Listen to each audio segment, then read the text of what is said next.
your business can come in many forms, and it can be frightening at times, and it just can be a queasy feeling at times. My guest today, has seen it all, from just the little failures to well, we'll let him tell you about his big failure.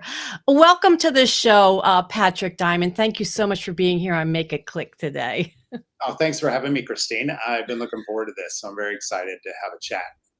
So, I think we need to relate to our audience.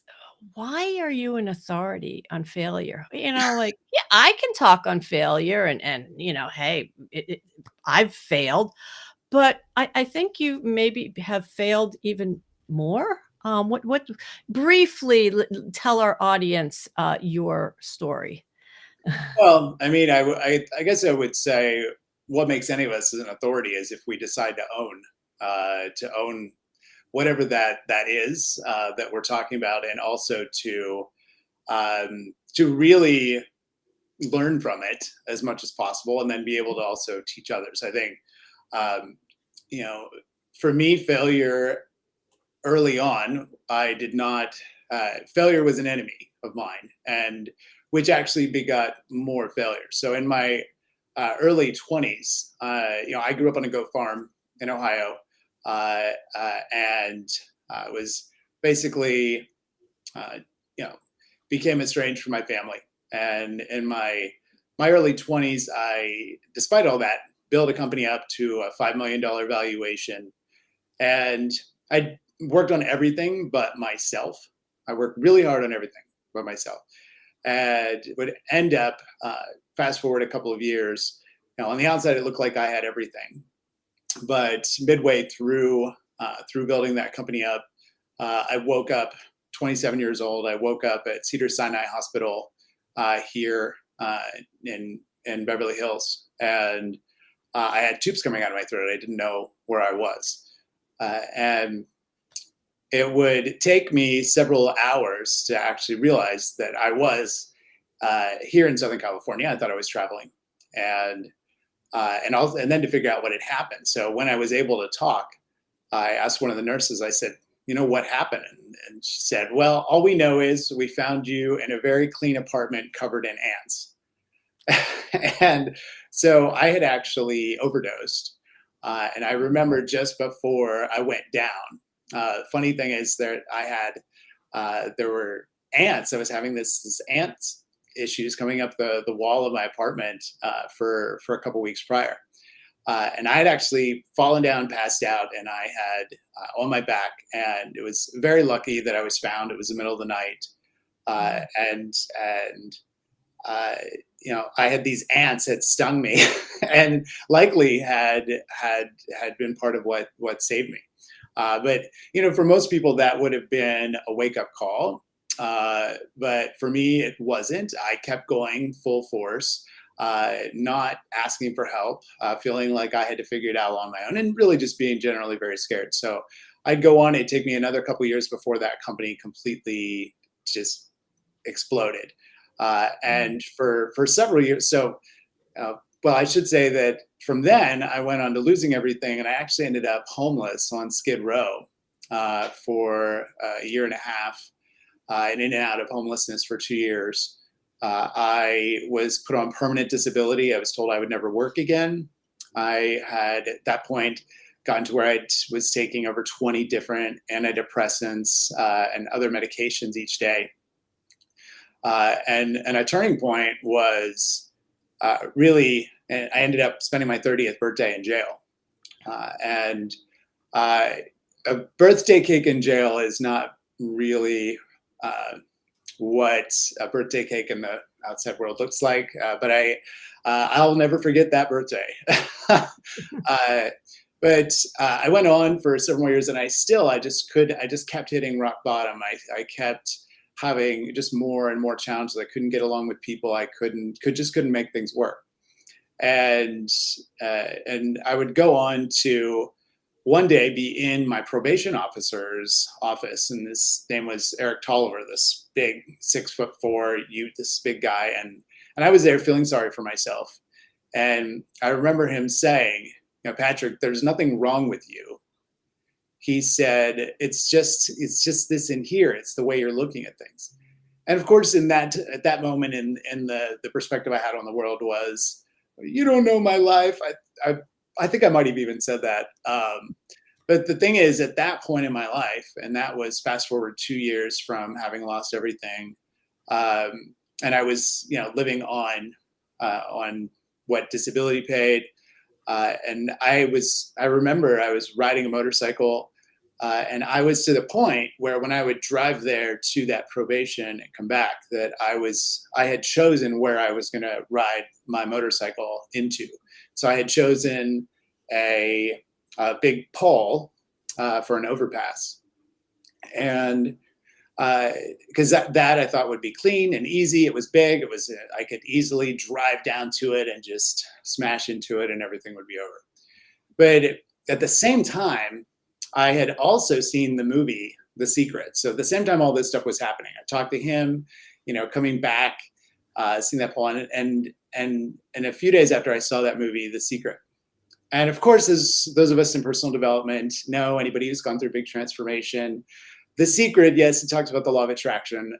It doesn't necessarily give the whole picture, but it did get me started in recognizing that, focus on what you want. And so really for the longest time, I had focused on all my failures. And when I now recognize, it took me years to recognize that company failing, the issue was that I didn't see that as the company failed. I saw that as I had failed. And so, of course, we have to be able to separate the circumstances from ourself. Otherwise, we make that our identity. And that's really a lot of what I had been doing was making any failure my identity. That was, if it wasn't the circumstances, it was me over and over. And so those are a few of them. There were some other stories in there. But I think that's sufficient to get everybody started. Oh, yes. Thank you for that, Patrick. Now, when you say early on that you didn't ask for help, there was never, I mean, when you're running a business, you built a business, there weren't small amounts of asking for help, or is it just when you realized you needed the bigger amount of help you weren't asking? I just want our listeners to understand, like, there's so many different levels, of all of this that we're talking about today. Mhm. And how even at a small level, if you let those small things go, then it does become the big Yeah. problem. So can you speak to that a little bit, about what you were what you were thinking at the time, and, were you getting any kind of help? Absolutely. I mean, I think really where I'm speaking and from that is, and yourself also as a coach, Christine. I mean, Mhm. that there's this general. I like to say to colleagues, and I tell people the hardest thing about my job as a coach and mentor for entrepreneurs is it's like I'm walking down the hallway to work each day, and it's just walking by the people just beating their head against the wall, and just bloodied. There tends to be a feeling that you should know these things, Mm. that by asking somebody or even saying, oh, I don't know how to do this, that's weakness, and that in itself is failure, Mhm. right? And it's very, very difficult. I'm sure you've experienced this too. Just the fact that so many people are unwilling and unable to accept that they don't have to know everything or should know anything. So that's really what I see a lot was going on with me. I didn't want people to know that I didn't know everything. I pretended that I knew everything. I can still remember conversations where, and I think a lot of us do this, conversations where someone would say something, that a word that I didn't know or a concept, and I would act as if I did, right? Mm. And so, and I look back on it like, why? It was really because I was so scared. It's imposter syndrome, right? I was so scared of their showing this chink in the armor, if you will. And the thing that's interesting now, and having been mentoring for quite a while now, so to see that as a mentor, how few people actually ask for help. And from the other side, thinking that, oh, I wouldn't want to bother these people because everybody's asking for their help. It's not that way, right? Um, so what I was doing at that time was I didn't want anyone to know that I didn't know. And no one had ever told me that you don't need to know everything. And I also didn't know that the most successful people are those who say, hey, I don't know, help me figure this out. Not only because of how they'll advance, but also because of how other mentors and people who want to help see that. And we Mhm. seek that out. And that, it for me, is the sign of, only about maybe 15 to 20% of people that uh, come into come into my programming will actually be accepted, mainly because what we're looking for is, are you willing to accept that I know this, that I know nothing, right? And to accept also your failures as good things, and to be open to that. So that was the other thing. Failure to me was a bad word, and it Mm, was something to be avoided at all costs. And we don't talk about those. mm. So I know I went around that a bit. So I'm not sure that I can fully answer your question, but Well, I have another that goes along with that though, and that in asking for help. Okay, so the audience is understanding it's okay to ask for help. You need to ask for it because and that's what I say too. It's like it's not possible for any human being to know everything. And when people say they start a business, "Oh, I wear all these different hats and I have to figure it out," and it's like, no, it's just not humanly possible. But what came to mind was, do you see a problem though with people realizing they need help, they need an answer to something, and instead of asking a human, they Google it? yeah, absolutely. Yeah. I mean, well, I think, the way I like to try and explain this circumstance, I guess, that we see, or this issue is, I think that what happens is, as entrepreneurs, we already, and depending on where you get the numbers from, let's just say, we think like 20% of society. Let's say that entrepreneurs make up, 20%. You get different numbers from different places. So it's kind of like, I happen to be left-handed.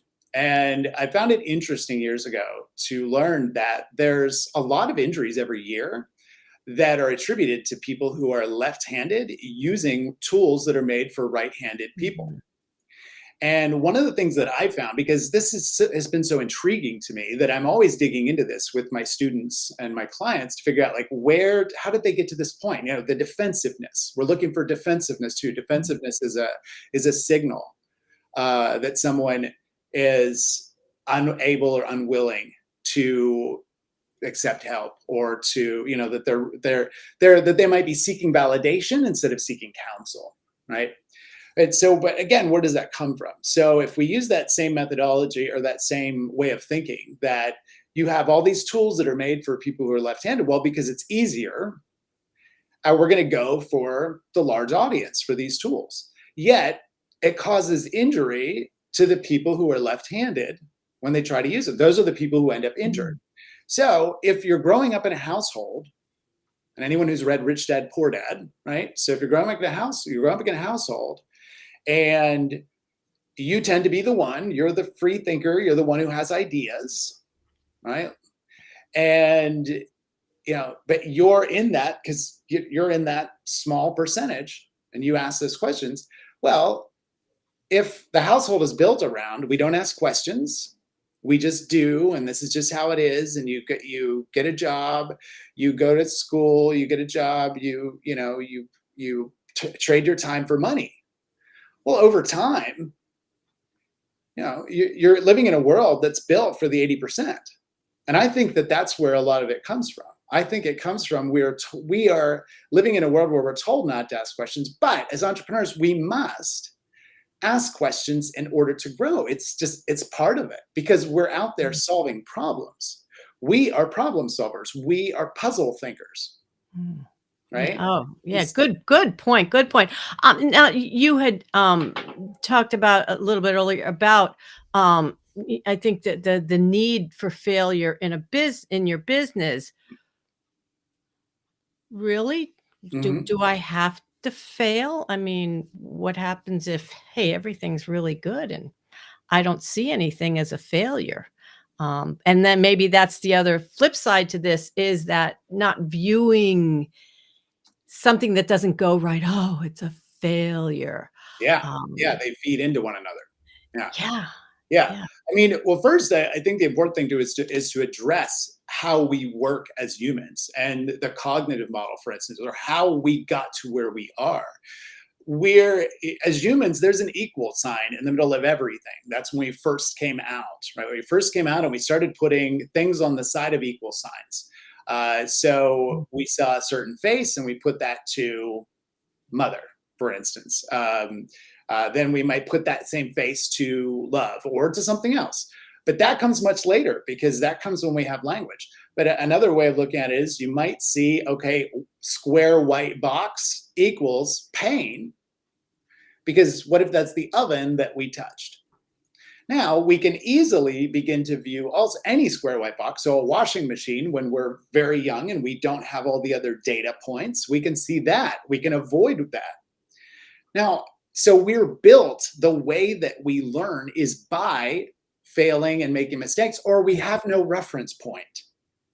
We can't beat our biology, right?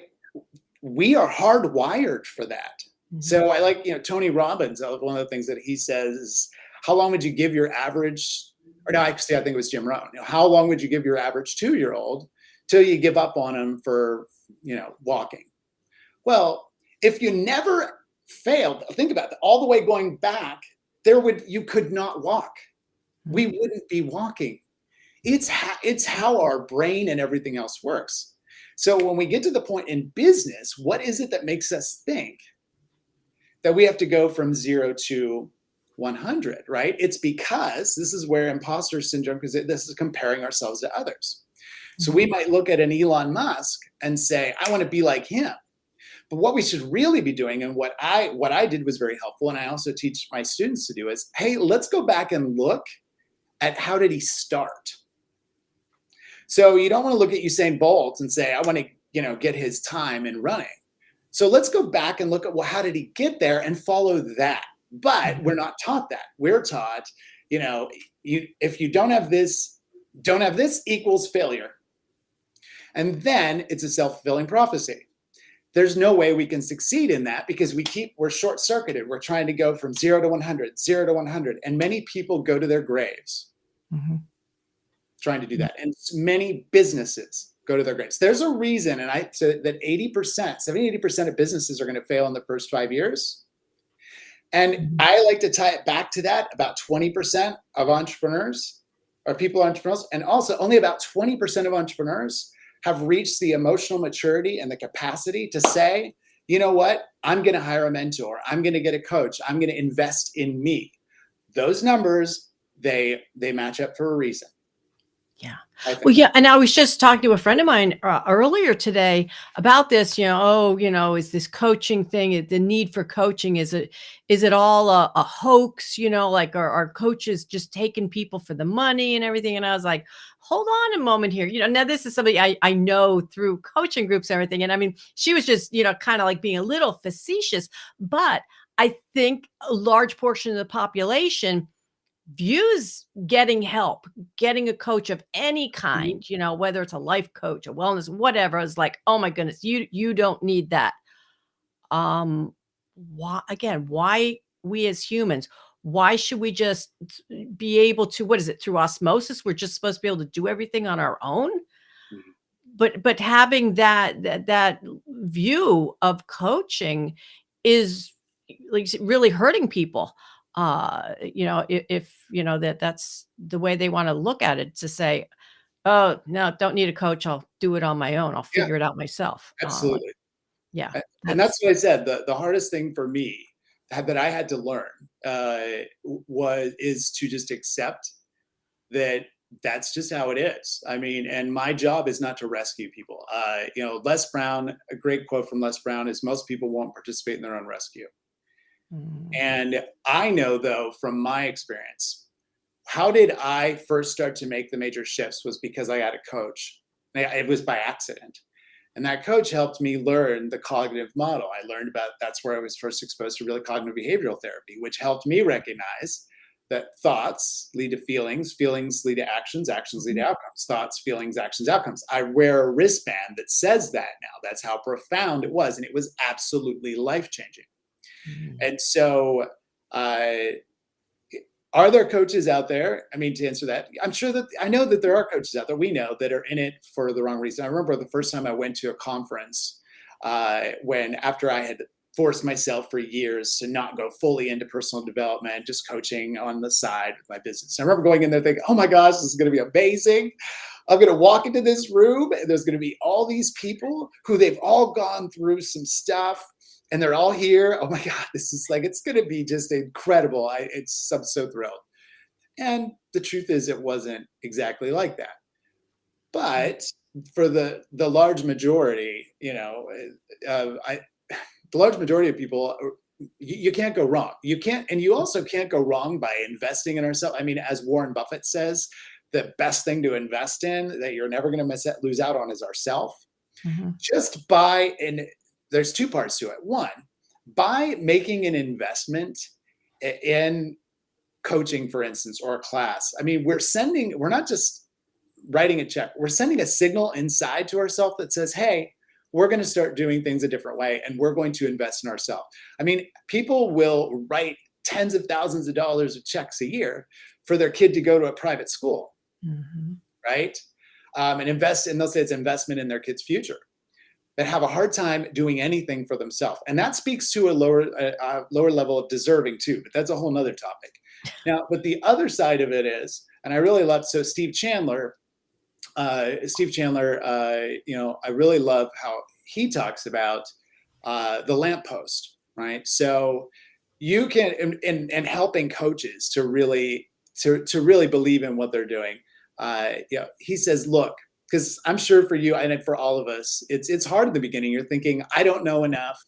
I'm not good enough. Who am I? Like you said in the beginning, how do I have that authority?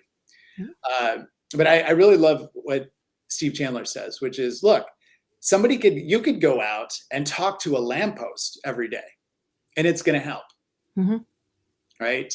So surely you're going to do better than a lamppost. So if anybody's hesitating on investing in themselves, I don't know anybody, and I'm sure you would agree too. I don't know anybody that I know that are successful and making over 10 million a year, and in those especially, is going to say that, oh, I shouldn't have invested in myself. I don't know anybody. yeah. Yeah. No, great point, great point. Oh, we could go on about this. I hope that our listeners, have gained insight into that it's really okay to fail, and it's absolutely imperative to ask for help. Mhm. Ask for help, and it might not be the right help, to begin with. You might have to search out a few different people. Patrick, if the listeners want to get a hold of you, where can they find you online? What's the best way? They can go to my academy's site, which is betrulysuccessful.com, or the truesuccessacademy.com. I'm also on LinkedIn, Patrick Diamond, Facebook, Patrick Diamond. I'm not that hard to find. So Okay. Well, I do have one last question, and just a little quick one here, and this is about you and your business. And I like technology, and I'm just really curious. Do you have a favorite tech tool that you're using in your business that you're like, wow, this just makes everything click for me right now in my business? absolutely. I mean, I have a tech background. So uh, I mean, there's lots of things I could say. I could say, for instance, the Action Era app, but I think really the biggest thing is ChatGPT. I Mm, use it at a high level now. Each one of my students and clients, I have a chat for, and it saves me about 100 hours probably a month, as well as the stress and strain of having to manage actual human assistants. mm. And I can work with those actual humans at a much higher level. So I would say that is my tool for sure. Thank goodness for ChatGPT. Well, thank you for that insight. I never thought about using it with the clients, but yeah, great insight there. Thank you so much, Patrick, for being here today on Make It Click. Thank you, Christine. It's been great, and I look forward to more